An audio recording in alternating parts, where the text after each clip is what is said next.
আসসালামু আলাইকুম, আমি রাজু। সকলকে স্বাগতম আবার আমার নতুন একটি ভিডিওতে। আজকে আমরা যাচ্ছি কোথায়, সম্পূর্ণ থাকছে ভিডিওটিতে।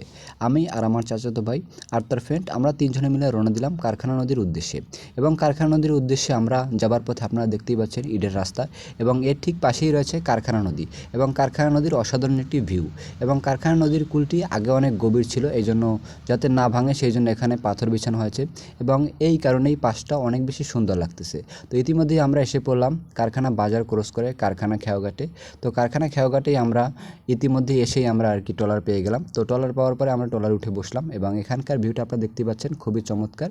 এবং এখানে মূলত ট্রলার ছাড়ার জন্য অনেকক্ষণ অপেক্ষা করা লাগে। তো আমাদেরকে আর কি অতটা অপেক্ষা করা লাগে নাই, কারণ আমরা এসেই দেখি ট্রলারটি ভরা ছিল। এই জন্য আমাদের পক্ষে খুবই সুবিধাই হয়েছে আর কি বলতে গেলে। তো এরপরে আমরা তিনজনে ট্রলারে উঠলাম, উঠে একটু আশেপাশের পরিবেশটা দেখতেছিলাম কতটা সুন্দর। তো ইতিমধ্যে আমাদের ট্রলারটিও ছেড়ে দিল। তো আসলে যেতে যেতে আর কি আশেপাশের পরিবেশটা আর কি ভিডিও করে নিচ্ছি। তো আমাদের নদীর যেই এই পাড়টা আর কি একসময় অনেক গভীর ছিল, বর্তমানে কিন্তু এই পাড়টা ভরে গিয়েছে।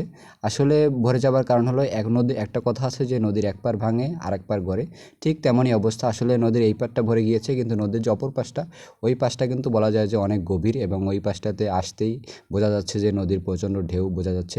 এবং নদীর ঠিক মাঝখানে আপনারা দেখতেই পাচ্ছেন চর, এটি হলো কারখানা চর নামেই পরিচিত। তো আসলে যেতে যেতে এরপরে আমরা আর কি মানে এখানকার যে সৌন্দর্য সবগুলো উপভোগ করতেছিলাম। আর তাছাড়া এই যে পানি একদম একেবারে ফ্রেশ, বলা যায় যে মধুর মতো। তো আসলে খুবই সুন্দর। তো এরপরে আমরা নদীর এই পাশটাতে এসে পড়লাম। এসে পড়ার আর কি নদীর এই পাশটা অনেক সুন্দর। এই পাশটা আপনার হলো গিয়ে মানে ইটের বস্তা ফেলানো হয়েছে বা বালু ভরে এরকমটা। তো এরপরে বাজারের ভিতরে প্রবেশ করলাম। বাজারের ভিতরে প্রবেশ করলে আমরা আর কি নদীর পাড়ে একটু হাঁটাহাঁটি করবো। হাঁটাহাঁটি করার পরে আমরা বাসায় চলে যাব। যেহেতু আমার ফোনে চার্জ শেষ, এই জন্য বেশি একটা ভিডিও করতে পারলাম না। তো আজকের ভিডিও এই পর্যন্তই। সবাই ভালো থাকবেন, সুস্থ থাকবেন। আল্লাহ হাফেজ। আবারও দেখা হবে নতুন কোনো ভিডিওতে।